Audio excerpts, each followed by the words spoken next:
ตั้งห้องใช่ชื่อเนาะโดยนั่นน่ะจังว่าอัน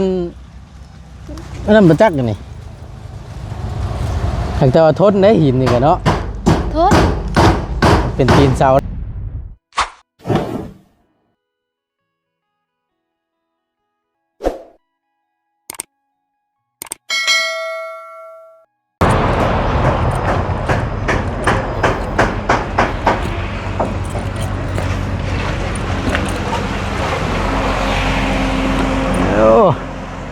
ตัดภาพอีกวันนี้มุงหลังคาเป็นที่เรียบร้อยบาทนี่พี่น้องเนาะกงโก้อยู่ทั้งสร้างเพิ่นก็ได้เอาพี่น้องเลยก่อนอื่นพี่น้องกราบทักทายสบายดีและสวัสดีพ่อแม่พี่น้อง FC เบิดสุขุสุคนบ่ว่าสิอยู่ในและกระต่างประเทศก็ยินดีต้อนรับเข้าสู่ช่องประธานป้องชาแนลคือเก่าเนาะพี่น้องเนาะพบเจอกันในคลิปนี้ก็เข้ามาอัปเดตเบิ่งน้ำกันอีกข้อนึงเพื่อนน้องเหล่าแค่ของน้ำพี่น้องเลยเมื่อเช้านี่กันเพิ่นได้เอาดินเข้าแล้วหรือบ่หรือว่าจังใดเนาะเห็นคนดินเข้าว่าซั่นถือว่าจวดโยเนาะสร้างเพิ่น2คนนึงก็ได้ถือว่าไวได้พี่น้องแต่ว่าได้มุ่งแล้วก็สบายอยู่ดอกพี่น้องเวลาฟ้าลงฝนตกกันแต่หากว่าอยู่ในขั้นตอนโบกขั้นตอนสาบก็แม่นมันสบายนะเห็ดอยู่ทางในก็ได้เนาะเดี๋ยวเขาเยี่ยมยามทำข้าวเดี๋ยวเบิ้งน้ำกันพี่น้องเลยเนาะเห็นอย่างนี้พี่น้องเลย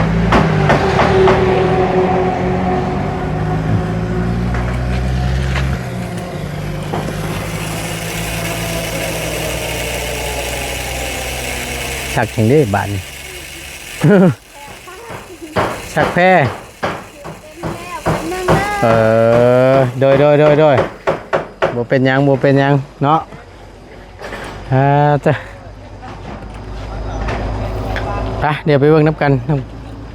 ตัวใหญ่ดีเนาะแผ่นนึงปาโตจอเม็ดชิปปุ่นจักนี่พี่น้องมาเรียบร้อยแล้วสียังเราแค่สียังนี่ล่ะ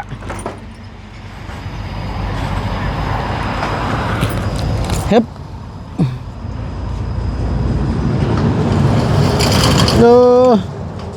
สีเขียวสีใบไม้สีนี่เนาะสบายดี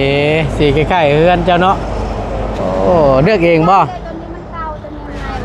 แม่นสีเดียวกันสีเดียวกันเพราะว่าตัวนั้นมันเก่าเลยเด้ได้จักปีแล้วตัวน่ะเพื่อนหลังใหญ่นี่6 ปีบ่ต่างกันนะกับเพื่อนใหญ่นี่โดยตัวนี้ต่างตัวนี้บ่ตัวนี้สียังตัวนี้ตัวนี้สีอันนั้นคืออันนั้นแผ่นโซล่าแผ่นยังแบบใดบ่แม่นแผ่นโซล่าแผ่นยังก่อนแผ่นแบบใดแป้คือแผ่นนี่แผ่นยังก่อนอันนี้บ่โดยถามช่างเพิ่นนี่แหละถามช่างเพิ่นนี่สียังเงินโตเป็นลมน่ะวันนี้แล้วแอนบ่สร้างสียังนี่บ่สีไหนบ่แม่นนี่สีอันนั้นเป็นลมน่ะว่าชีได้สีตะมูสีตับมู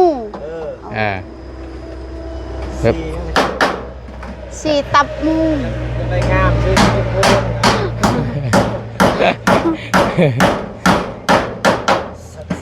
ตาลบก่อนให้เพิ่นเอานั่นแม่นสบ่สีฟ้านี่บ่บ่แม่นติสีฟ้าใจคิดได้จังได๋สีเขียวสีใบไม้นี่เนาะโดยสีใบไม้สีเขียวเดี๋ยวทานยังองค์เขาจะเอาอยากเอาตกตีได้มือหน่อย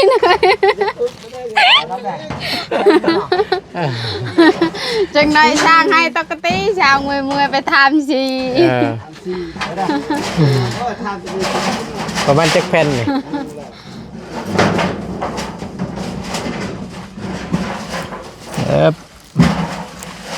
จักแผ่นทั้งเบัดเนี่ยไอ้ช่าง4 แผ่นพอดีเลยเนาะมันพรแผ่นใหญ่เด้แผ่นหนึงกันรู้เรื่อง ว้า นี่มันพอไว้ ห้องน้ำสิแล้ว เย้เย้ เย้ ใกล้สิได้ใส่เลยเด้ โดย สบายแล้วบัด ได้แล้วบาด มันก็สะดวกสบายยามมื้อค่ำมื้อคืนเนาะ โดย กลางเว้นสิแล้วพี่น้องเจ็บท้องนี่แล่นเข้าตาป้าป้าก็สิบ่มีแหละเดี๋ยวนี้ โดย แปดเบิ้ลแหละเพิ่นทางปลูกเขาให้ ผู้สร้างห้องน้ำก็ย่อเบิ้นห้องน้ำได้เฮาก็ยังเลิกได้บ่ได้สร้างห้องน้ำ เนาะว่าแล้วเต็มแล้วว่าล่ะอันนี้นะ ยัง ยังอยู่บ่ โดย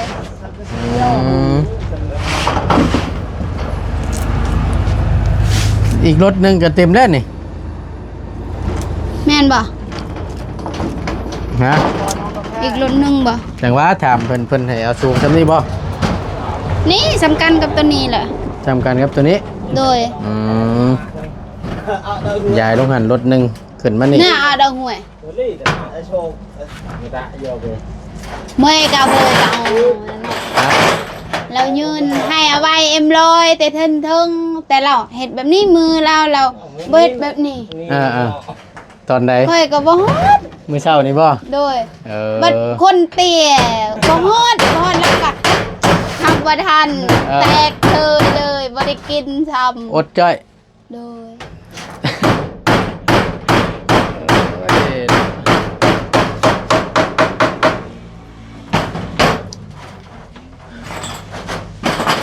รังแค่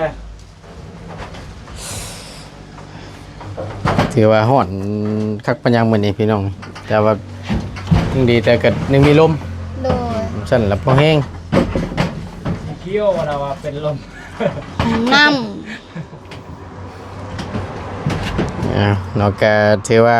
ได้มุงแล้วเนาะ ำโดย คักคร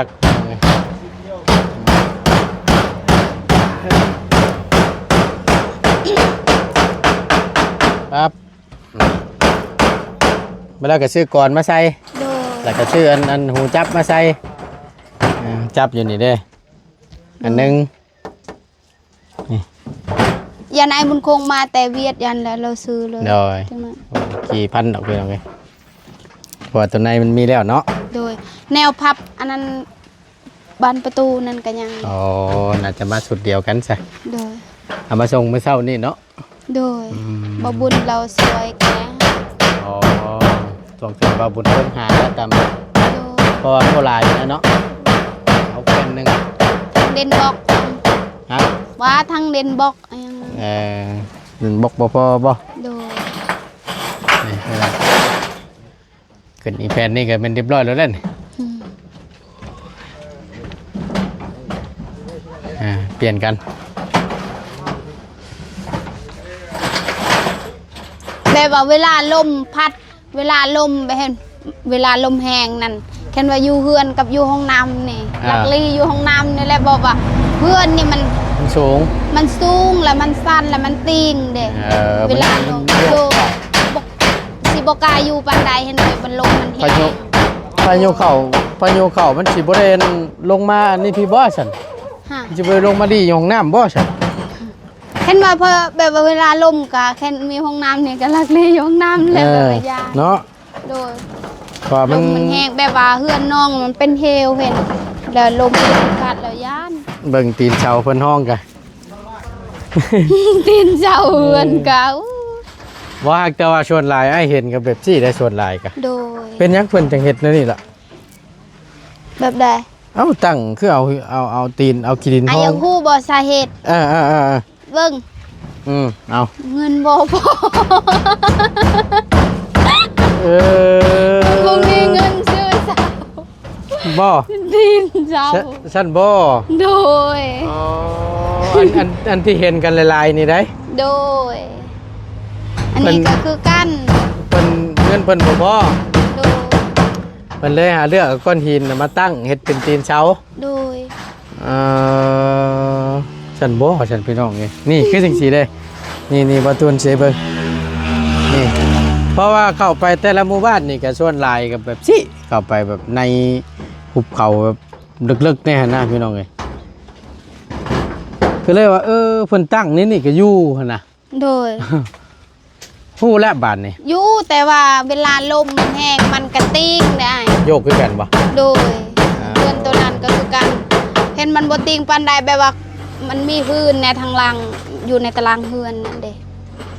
เห็นว่าบ่มีพื้นอีหยังแบบว่าฟืนที่เฮาดังไฟนั่น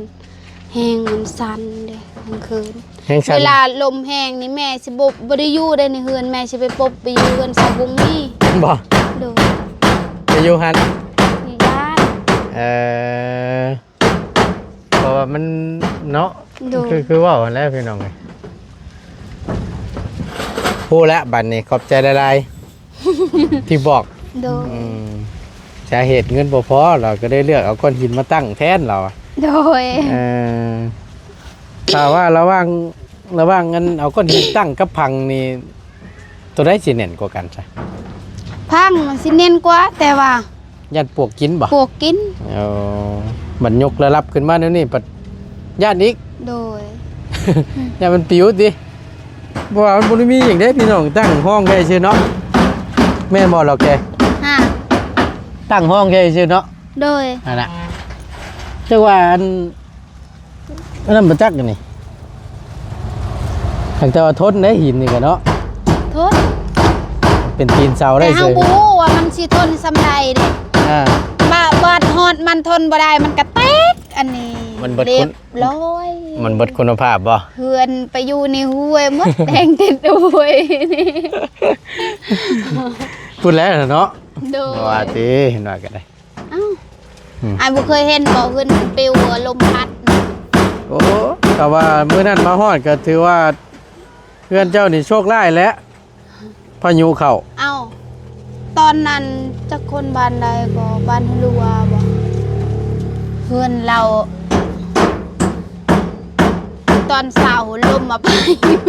อุ้มไปเลยบ่อ๋อ ตั้งกับเพื่อนน้องนี่แหละ แสดงว่าแห้งอะดิซะเนาะ แล้วไม้มันก็ทับแอวแม่แบบว่าแม่ของผู้อยู่เฮือนเด้แบบว่าคือแม่นเด้ ผู้เฒ่าเพิ่นอยู่เฮือน โดยแบบว่าลูกในสิไปลิ้นหมดตอนเช้าเด้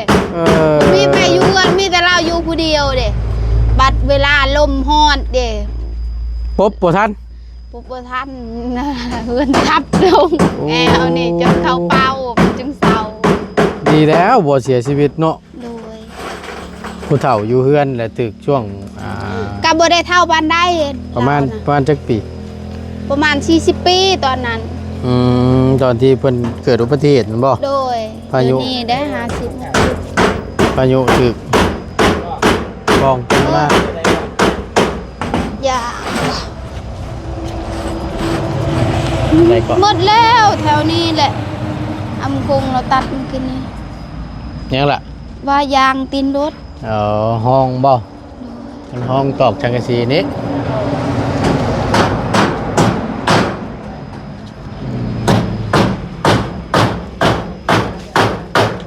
เดี๋ยวเพิ่งด้านดังก่อนพี่น้อง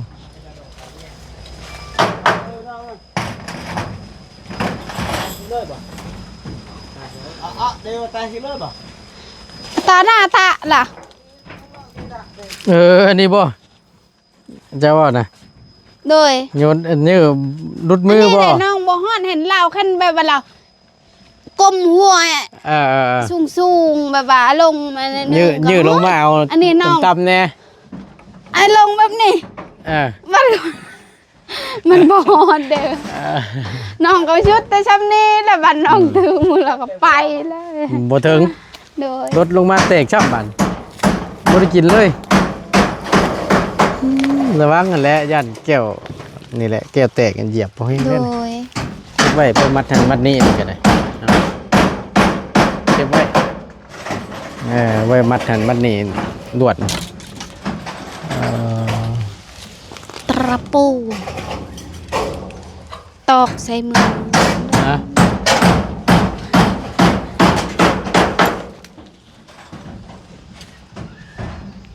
ต้นยังนี่ล่ะต้นรูบ่ ผักละจอง ฮะ ยอดมันเขากิน อันนี้นะ โดย เอา แต่ว่ายามนี้มันบ่ค่อยออกแล้วบอกว่ามันออกแต่ยามเดือนห้า ช่วงมันนะ เดือนห้าเดือนสี่ เออหลอกมันน่ะกินกับลาบกับก้อยนี่บ่ บ่ครัว ขัวเอา แกงแบบว่าแกงใส่หมูหยังและชิ้นหมูหยัง เอาเฮาบ่เคยจักเทื่อก็สิว่านี่เอาดีเด้พี่น้อง แต่ว่ามันบ่สุกปานใดมันสิออกคม อันนี้นะ ๆโดย น่ะ มันเป็นบางคนที่มักกินบางคนบ่มัก แล้วแต่กันผู้มักเนาะ โดย แน่นหนาคักปัญญังผู้ดีงามพี่น้องบ่น้อยบ่ใหญ่ทั้งว่ามันคงแล้วก็มาปรึกษาทั้งทีมงานนี่แหละเฮ็ดเอาได้ขนาดจำได้ห้องน้ำว่าซั่นก็ตามที่ทั้งทีมงานเคยจ้างเคยหยังก็ขนาดนี้แหละพี่น้อง2เมตรคูณ2เมตร50มาปรึกษากับทีมงานก่อนจะหาสร้างหาหยังมาลงมือเฮ็ดว่าซั่นจะให้คำแนะนำเพิ่นไปนั่นแหละพี่น้องเอ้ยเนาะ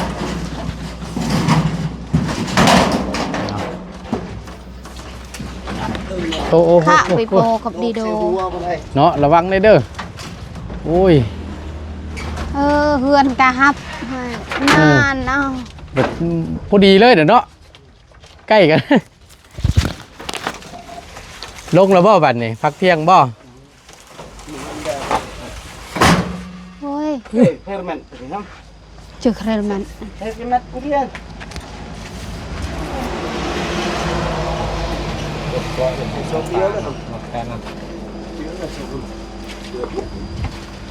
Nè xịt bia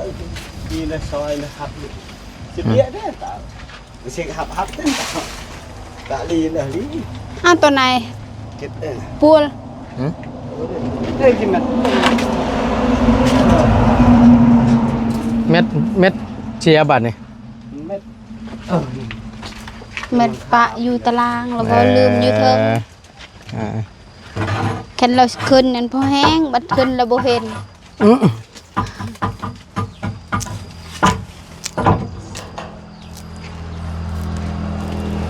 60 เซนบ่ต้องได้ภาคได้เนาะ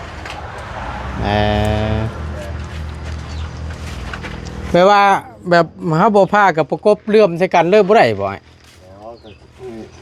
cái thơ là hết đây là hàng đi ý อ๋อจะไว้เฮ็ดตรงน้ำบ่ น้ำý cáiมันเรือlà cái thơมันเรือlà cái bayใช้อะไรดุนดิ แบ่งน้ำไว้แล้วกันเนาะไว้ตรงน้ำเพิ่นสิพาเอาออกให้ไว้ตรงน้ำเวลาฝนตกมาแล้วก็เฮ็ดเป็นหางดินตรงน้ำ รักเชื่ออะไรลูก ประมาณนั้น พักแล้ว พอดีบ่นี่พอดีอยู่บ่หรือว่าเอามาเพิ่มอีก รอหนึ่ง อันนี้โลดรอหนึง โด โอย เค รอหนึ่งสองรอนี่แหละตับกับจุดหน่อยกันตับ ประมาณ2ล้อเนาะ มีคุณตัวนี้เป็นซ้ำนั่นแหละ สิพอดีบัดเพื่อเทเนาะ เพื่อสิเทเพียงนี้เลย เพื่อ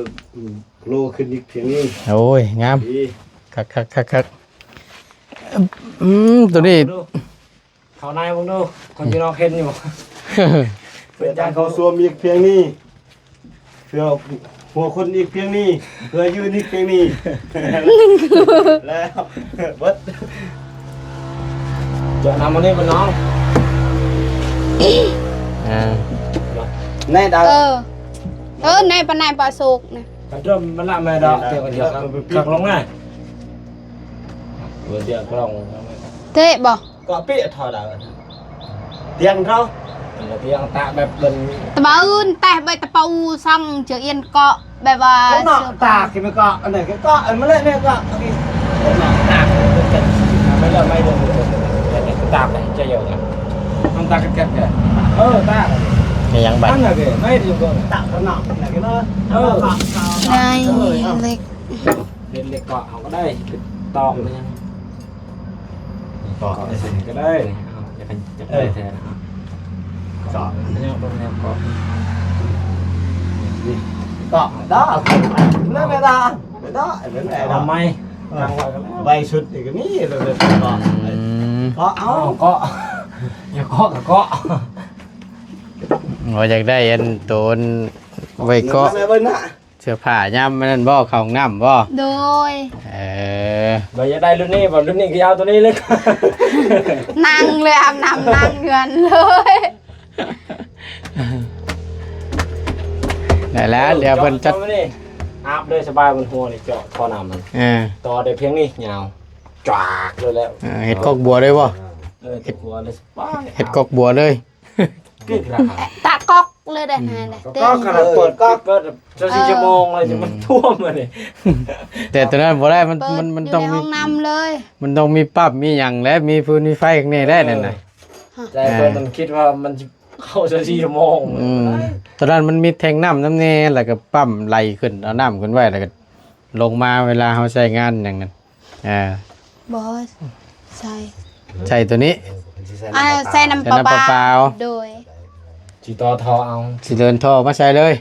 เฮ็ดว่าปิดเปิดใช่เลย โดย กดก๊อกเอาชื่อรุ่นก๊อกแล้วมันมีน้ำก็อาบ จากมาเดียว ได้คือกันฉัน ไปเคยฮ้อนแท้นี่โหดูยังเดือแผ่นหนึงพี่น้องเห็นได้เราตัดแล้วก็สิไว้อันนั้นไว้โต่งน้ำว่าซั่นเนาะพอดี คิดแน่คิดแน่กระดาษ โอเคพี่น้องเอ้ยไปเดี๋ยวทั้งบ่ตูนขอตัวลำลาก่อนก็ว่าสิเมื่อแหละบ่ตูนก็เดินทางมื้อนี้ช่วงแรง เมื่อบ้านบอก ๆเจ้าเดิน เมื่อ ทาง กระพายประตูน ก็เบิดนี่แหละ 3-4 คน 30 คนเลย โดย เฮ้ย แล้วพอดีทางอาจารย์เล่าสิขึ้นมาเลยเด้ทางบ่ โดย บ่บุญชลวันบ่พี่น้องเอ้ยเปลี่ยนกันจะรับชับเปลี่ยนกันมาเบิ่งงานเบิ่งการนี่แหละขอสิว่านะมีแต่ว่าเดินทางกันเป็นช่วงแรงไปอยู่ดีมีแฮงพรแท้ๆมื้อนี้ก็ได้เนาะสบายดีล่ะสบายดีต้นหมักกันโปกโคโรบ่ ยังสิเข้าบ่ตอนแรงบ่ กะ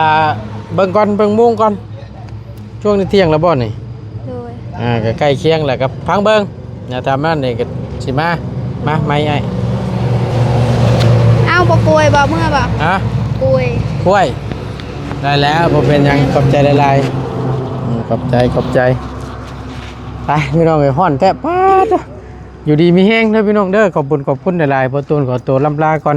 จบคลิปปิดคลิปลงไปเพียงจำนี้ก่อนเนาะพบเจอกันคลิปหน้าสำหรับคลิปนี้ลาแล้วสบายดีเด้อ